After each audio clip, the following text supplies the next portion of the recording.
السلام السلام السلام یا نبی اللہ رب العزت کا نہایت ہی فضل و کرم اور اس کا احسان عظیم ہے کہ رب کریم نے مجھے اور آپ کو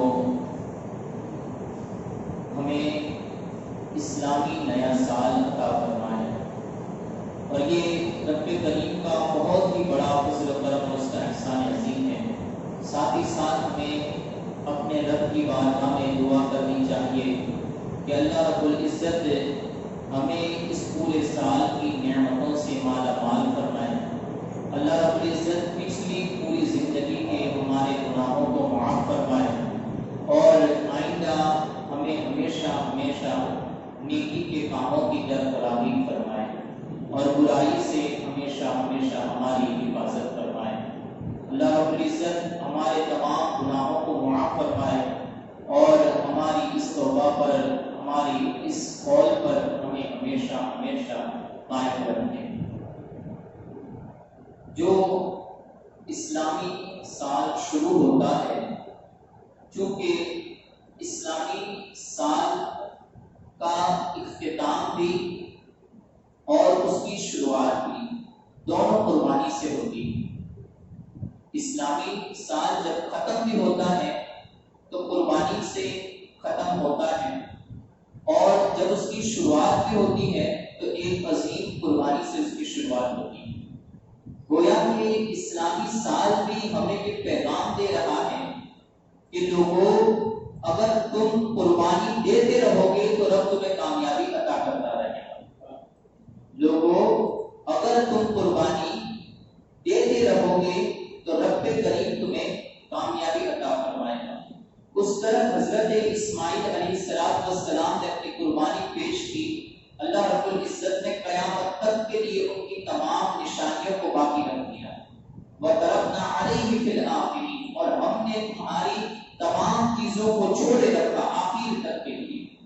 اور اسی طریقے سے سیدنا امام عالی مقام سیدنا امام حسین رضی اللہ تعالیٰ، جب انہوں نے محرم کا مہینہ شروع ہوا اور کربلا کا وہ میدان جہاں پر امام عالی مقام پر تمام طریقے کی ظلم کی حدوں کو پار کر دیا گیا اور ظلم کرنے والوں نے کوئی ایک ایسی چیز اور کوئی بھی ایسا ظلم باقی نہ رکھا جو امام عالی مقام پر کیا گیا ہو۔ امام عالی مقام پر ایسے ظلم و ستم ڈھائے گئے، آخرکار امام عالی مقام نے اپنے دین کے لیے اپنے رب کی رضا کی خاطر اپنے آپ کو قربان کر دیا۔ اللہ رب العزت نے وہ حیات جاوداں عطا فرمائی کہ دنیا ختم ہو جائے گی لیکن امام عالی مقام کی شہادت کے چرچے ختم نہیں ہوں گے۔ اللہ نے وہ شہادت عظمیٰ حضرت امام عالی مقام کو عطا فرمائی۔ تو گویا کہ ہمیں یہ سال یہ پیغام دیتا ہے کہ تمہیں قربانی دیتے رہنی چاہیے۔ قربانی کس چیز کی دینی چاہیے؟ آج ہمارے دور کے اندر ہمیں کوئی اتنا بڑا کام نہیں کرنا ہے جس سے ہم کہے جا سکے کہ حضرت امام عالی مقام جیسا کام کرنا ہے، حضرت سیدنا اسماعیل علیہ السلام جیسا کام کرنا ہے، بلکہ اگر آج کے وقت میں اگر ہم صرف اپنی خواہشات کی قربانی دیں کہ اپنی خواہشات کو ترک کر دیں، ہم صرف اپنے مال و دولت کی قربانی دے دیں کہ اللہ کی راہ میں اپنے مال و دولت کو خرچ کریں تو یہ بھی اللہ رب العزت کو بہت ہی پسند آئے گا۔ اگر انسان اپنی خواہشات نفسانی کو ترک کر دے اور صرف اس کی رات اور دن اپنے رب کی رضا کی خاطر بسر ہونے لگے تو یہ اس کے لیے دنیا اور آخرت میں سب سے بڑی قربانی ہے۔ انسان اپنے رات اور دن اللہ کی رضا کی خاطر بسر کر رہا ہے۔ اسی طریقے سے قربانی ایک یہ ہے کہ آپ اپنا مال جو کماتے ہیں اس مال کے اندر سے غریب و یتیموں کا کچھ حصہ نکالیں، یہ بھی ایک بہت بڑی قربانی ہے۔ انشاءاللہ آگے چل کر میں اس کے متعلق ایک اور بات بھی بتاؤں گا۔ اللہ رب العزت نے کلام مجید میں سال کے تعلق سے، یعنی جو اسلامی سال ہوتا ہے تو اس کے تعلق سے ارشاد فرمایا ان عدت الشہور عند اللہ 12 شہرن فی کتاب اللہ، بے شک مہینوں کی گنتی اللہ تعالیٰ کے نزدیک 12 ہے، یعنی اللہ کے نزدیک جو مہینے ہیں وہ 12 ہی مہینے ہیں۔ فی کتاب اللہ، اللہ تعالیٰ نے کتاب میں، اللہ تعالیٰ کی کتاب میں 12 مہینے ہیں۔ یوم خلق السماوات والارض منہا اربعۃ حرم، جب اس نے آسمان اور زمین بنائے ان میں سے 4 حرمت والے ہیں، یعنی جب اس نے آسمان اور زمین بنائے اس وقت سے مہینے کے 12 ہی مہینے ہیں، اور ان میں سے 4 ان 12 کے اندر سے 4 مہینے بڑے ہی عظمت والے مہینے ہیں کہ جن کو اللہ رب العزت کے نزدیک بھی عظمت حاصل ہے۔ وہ 4 مہینے کون سے ہیں؟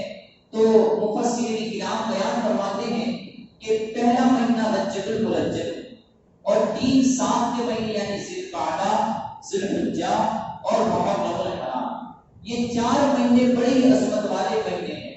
اگر ان کے اندر جو عبادت بھی کی جائے تو وہ عبادت کا بھی زیادہ ثواب ملتا ہے۔ اسی طریقے سے ان مہینوں کے اندر اگر کوئی گناہ کیا جائے تو اس گناہ کا بھی زیادہ گناہ ملتا ہے، اس کے نام اعمال میں اس گناہ کا زیادہ گناہ لکھا جائے گا۔ تو گویا کہ یہ 4 مہینے عظمت والے مہینے ہیں، اور ایسے عظمت والے مہینے ہیں کہ اس کی عظمت اور اس کے جو مقام تھا اس کا کافر لوگ بھی خیال رکھتے تھے۔ زمانہ جاہلیت کے اندر جو کافر تھے وہ بھی ان مہینوں کے اندر اس کی عظمت کو پہچانتے تھے، اور جب یہ مہینے آتے تھے تو وہ اپنی تلواروں کو نیام میں ڈال دیتے تھے، یعنی پھر وہ تلواریں نہیں نکالتے تھے۔ اور ہوتا یہ تھا اس قدر ان مہینوں کی عظمت اور وقار کو وہ پہچانتے تھے کہ اگر ان کے باپ کا قاتل بھی سامنے آ جاتا تب بھی اس کے لیے تلوار نہیں نکالتے، جبکہ وہ لوگ اس قدر جہالت کے اندر پھنسے ہوئے تھے کہ اگر کوئی 2 انسان ساتھ میں پانی پلانے کے لیے اپنے گھوڑوں کو جاتے تھے، اگر کوئی ایک کا گھوڑا پہلے پانی پی لیتا تو وہاں پر جنگ چھڑ جاتی تھی۔ اس قدر جہالت کے اندر پھنسے ہوئے تھے۔ ایک طرف یہ حالت تھا کہ اگر کسی کا گھوڑا پہلے جا کے پانی پی لیتا تو وہ وہاں پر تلوار اپنی نکالتا اور اس کے سر کو قلم کر دیتا، پھر اس کے خاندان والے اس کے سر کو قلم کرتے، یہاں تک کہ ایسی لڑائیاں 40 سال تک جاری رہتی، صرف اتنے معاملے کی لڑائی۔ لیکن جب یہ مہینے آتے تو اپنی تمام لڑائیوں کو، جھگڑوں کو بھول جاتے تھے، یہاں تک کہ ان کے باپ کا قاتل بھی ان کے کھڑا تھا تو وہ اسے اپنا مہمان بنا لیتے۔ اس قدر ان عظمت والے مہینوں کو پہچانتے تھے۔ اللہ رب العزت نے ان کی عظمت کو اسلام کے آنے کے بعد بھی باقی رکھا۔ اب یہاں پر ارشاد فرمایا کہ اللہ کے نزدیک مہینوں کی گنتی یہ 12 ہے۔ اب آپ دیکھتے ہوں گے کہ ہمارے یہاں کے جو ہندی مہینے جو ہوتے ہیں، ہندی سال ہوتے ہیں ہمارے ہندوستان کے، تو اس میں ہمارے ہندوستان کے جو باشندے ہیں اور یہاں کی جو غیر مسلم اقوام ہیں، وہ کبھی کبھار ایسا ہوتا ہے کہ 2-3 سال بعد یا 4 سال کے بعد ایک مہینے کو وہ لوگ بڑھا دیتے ہیں، چونکہ اسلامی جو سال ہے اسے قمری سال کہا جاتا ہے، یہ چاند کے حساب سے سال ہوتا ہے، اور جو انگریزی سال ہوتا ہے اسے شمسی سال کہا جاتا ہے، یعنی وہ سورج کے حساب سے ہوتا ہے۔ 12 برج ہیں۔ حضرت صاحب روح البیان نے اپنی کتاب کے اندر اسی آیت مقدسہ کے تحت ایک بات کو نقل کیا ہے کہ آسمان میں 12 برج ہیں، 12 ستارے ہیں، اور وہ برج جب سورج چلتا ہے تو ہر برج سے وہ گزرتا ہے، یہاں تک کہ 12 مہینے کے اندر وہ 12 برجوں کو پار کر لیتا ہے، اور چاند ایک ہی مہینے کے اندر وہ 12 برجوں کا طواف کر لیتا ہے۔ تو اب یہ جو قمری سال کہا جاتا ہے وہ شمسی سال، اور جو شمسی سال ہے اس کے 365 دن ہوتے ہیں، اور جو قمری سال ہے اس کے 355 دن ہوتے ہیں، یعنی 10 دن ہر سال میں کٹ جاتے ہیں۔ تو گویا کہ 3 سال کے اندر اسلامی جو سال ہوتا ہے وہ انگریزی سال سے 1 مہینہ پیچھے کی طرف نکل جاتا ہے۔ اب یہی عرب لوگ بھی قمری سال ہی کو مانتے تھے، اور وہ لوگوں کا بھی حساب و کتاب اسی حساب سے چلتا تھا، یعنی قمری سال کے حساب سے ہی چلتا تھا۔ تو اب وہ لوگ ایسا کرتے تھے، چونکہ حج کا مہینہ آتا تھا تو اب قمری سال کے حساب سے اگر حج دیکھا جاتا تھا تو کوئی اور مہینے میں آ جاتا، کبھی موسم ربیع میں آتا تو کبھی کسی اور بارش کے موسم میں آ جاتا۔ تو وہ لوگ دیکھتے تھے کہ اگر اس طریقے سے سال پلٹتے گئے تو ہماری تجارتوں میں کمی آئے گی، تو ان لوگوں نے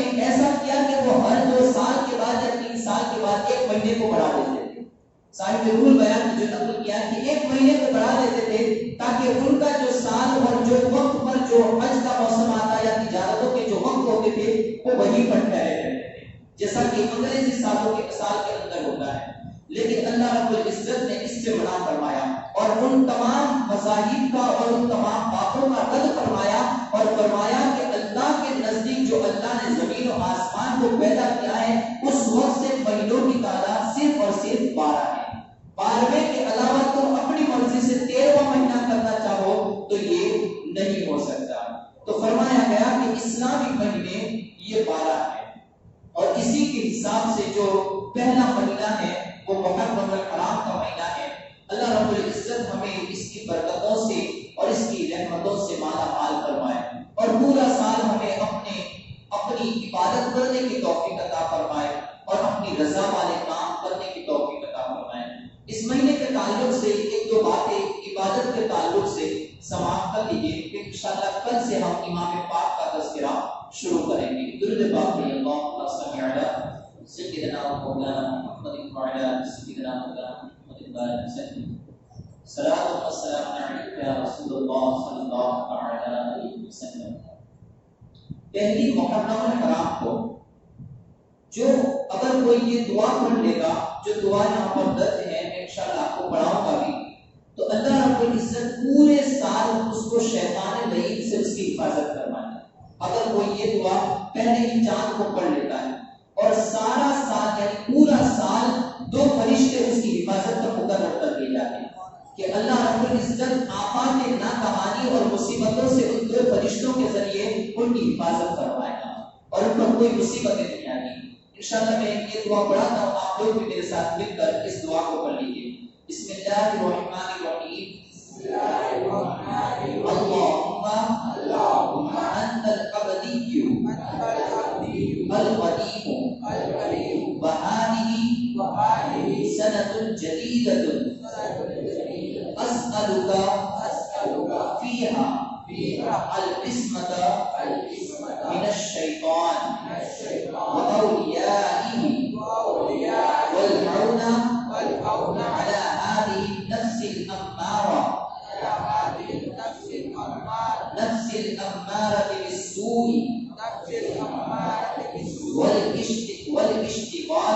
والاشتغال بما يقربني إليك يا کریم۔ سیدنا انس بن مالک رضی اللہ تعالی عنہ سے روایت ہے، وہ فرماتے ہیں کہ آقا رحمت صلی اللہ تعالی علیہ وسلم نے ارشاد فرمایا اگر کوئی محرم کے پہلے جمعہ کا روزہ رکھتا ہے تو اللہ رب العزت اس کے گزشتہ تمام گناہوں کو معاف فرما دے گا۔ محرم کے پہلے جمعہ کا اگر کوئی روزہ رکھے تو اس کی پچھلی زندگی کے جتنے بھی گناہ ہیں اللہ رب العزت اسے معاف فرما دے گا۔ کل محرم الحرام کا پہلا جمعہ ہے، اللہ رب العزت مجھے اور آپ سبھی کو توفیق عطا فرمائے۔ سرکار عالم صلی اللہ تعالی علیہ وسلم نے ارشاد فرمایا نزہۃ المجالس میں ہے کہ جو کوئی محرم کے 3 روزے رکھے یعنی جمعرات، جمعہ اور سنیچر کا، اگر محرم کے یہ 3 روزے رکھتا ہے تو اللہ رب العزت اسے 900 سال کی عبادت کا ثواب عطا فرمائے۔ 900 سال کی عبادت کا ثواب عطا فرمائے۔ اور طبرانی کی ایک روایت میں ہے کہ حضور اکرم صلی اللہ تعالی علیہ وسلم نے ارشاد فرمایا جو شخص محرم کے روزے رکھے تو 1 دن کے روزے کا ثواب اللہ 30 دنوں کے روزے کا ثواب عطا فرمائے۔ 1 دن کے روزے کا ثواب 30 دنوں کے روزوں کے برابر عطا فرمائے گا۔ اسی طریقے سے سیدنا اماں عائشہ صدیقہ بنت صدیق اکبر رضی اللہ تعالی عنہ سے روایت ہے، وہ فرماتی ہے کہ رحمت للعالمین صلی اللہ تعالی علیہ وسلم نے ارشاد فرمایا کہ جو کوئی محرم کے پہلے 10 دن یعنی عاشورے تک کے روزے رکھے گا اللہ رب العزت جنت الفردوس کا اسے مالک بنا دے گا اور جنت الفردوس اسے عطا فرمائے گا۔ یہ تو روزوں کی بات ہوئی۔ اب عبادت کی بات، چھوٹی ہی عبادت ہوتی ہے، 2 رکعتیں 4 رکعتیں ہوتی ہیں، اگر ہم اس پہلی رات کو اس سے فائدہ اٹھانے تو اللہ پورے سال ہمیں خوشیاں عطا فرمائے۔ جس رات محرم کی پہلی رات یعنی جب چاند نظر آئے اسی رات یعنی آج کی رات کو اگر کوئی 2 رکعت نماز پڑھے اور ہر رکعت میں الحمد شریف کے بعد قل هو اللہ احد شریف یہ دونوں میں 11 مرتبہ پڑھے، سلام کے بعد سبحان قدس ربنا و رب الملائکہ پڑھے تو اللہ رب العزت اسے بے حساب ثواب عطا فرمائے گا۔ یہ 2 رکعت نماز ہے۔ اسی طریقے سے ایک اور نماز جو حضرت خواجہ معین الدین حسن سنجری چشتی اجمیری رضی اللہ تعالیٰ عنہ کے وظائف میں سے ہے۔ وہ فرماتے ہیں کہ اگر کوئی اس رات میں 2 رکعت نماز کو ادا کرے اور ہر رکعت میں سورہ فاتحہ کے بعد سورہ یاسین شریف کی تلاوت کر لے، ایک مرتبہ، پہلی رکعت میں 1 مرتبہ، دوسری رکعت میں 1 مرتبہ، تو یہ بھی پڑھے، اگر ایک بار پڑھ لے تو حضرت خواجہ غریب نواز رضی اللہ تعالیٰ عنہ کی جو عبادتیں ہیں اور ان عبادتیں ہیں اللہ رب العزت ان کی بدولت ان کا ثواب عطا فرمائے گا۔ ایک اور روایت میں ہے کہ 6 رکعتیں آئی ہیں کیونکہ ہر رکعت میں سورہ فاتحہ کے بعد اگر جیسا مان لیجیے یاسین شریف اگر کسی کو یاد نہ ہو تو پہلی جو بات ہے کہ 11 مرتبہ سورہ اخلاص والی تو اللہ وہی وہ پڑھ لے، اللہ رب العزت اس کی ہر جائز تمنا اور باتوں کو پورا فرمائے گا۔ ہر رکعت میں سورہ فاتحہ کے بعد 10 مرتبہ قل هو اللہ احد پڑھ لے۔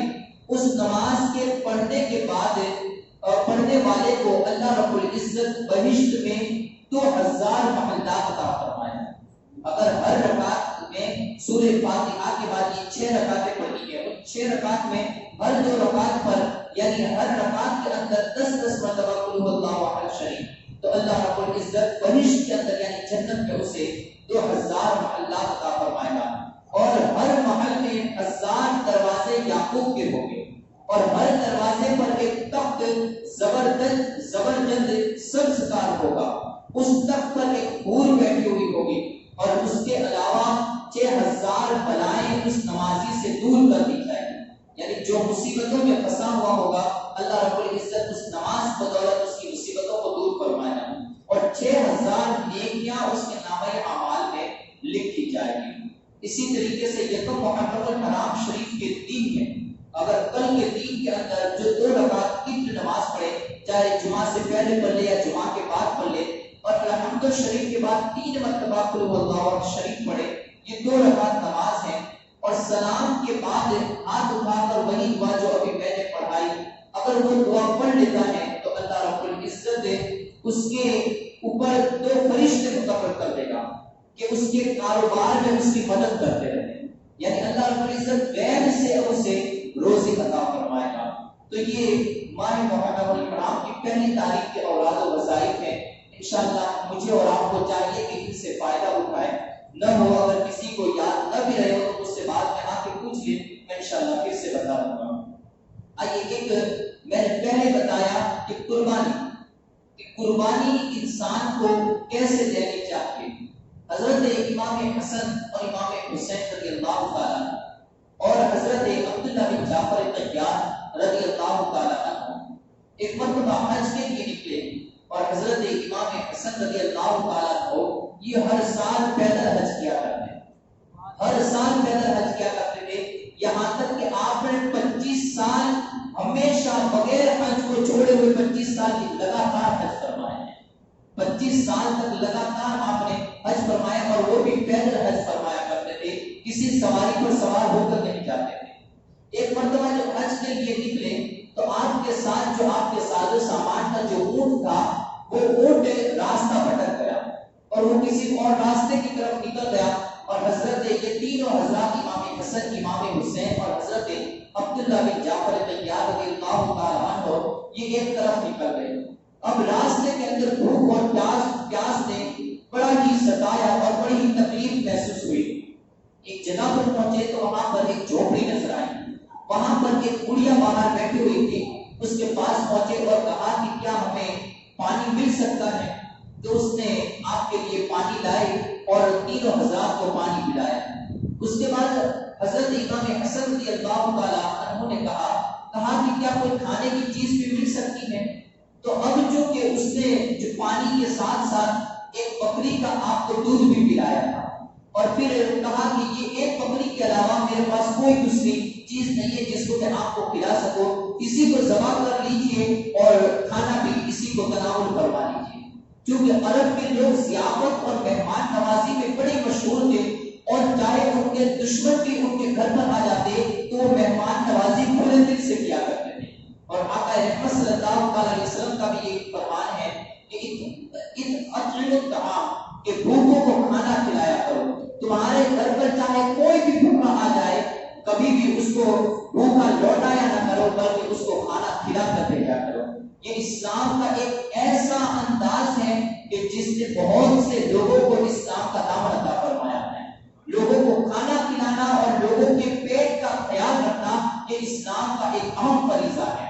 اور اسلام نے مال رکھنے والوں پر، استطاعت رکھنے والوں پر یہ ایک اہم ذمہ داری سپرد کی ہوئی ہے کہ جو لوگ مالدار ہیں وہ غریبوں کا خیال رکھا کریں. تو اب انہوں نے بکری کو ذبح کیا اور ذبح کرنے کے بعد اسی کو تناول بھی کر لیا. حضرت امام حسن رضی اللہ تعالیٰ عنہ نے جاتے جاتے کہا کہ کبھی تو مدینہ شریف میں آئے تو ہم سے ملنا، ہم اس کا تجھے بدلہ عطا فرمائیں گے. اب وہ چلے گئے حج کے لیے. حج کرنے کے بعد جب واپس آئے تو اس سال قحط پڑ گئے. جب اسی سال یا کچھ سال گزر گئے اور کچھ سال گزرنے کے بعد قحط سالی مدینہ اور عرب سرزمین پر قحط سالی آ گئی.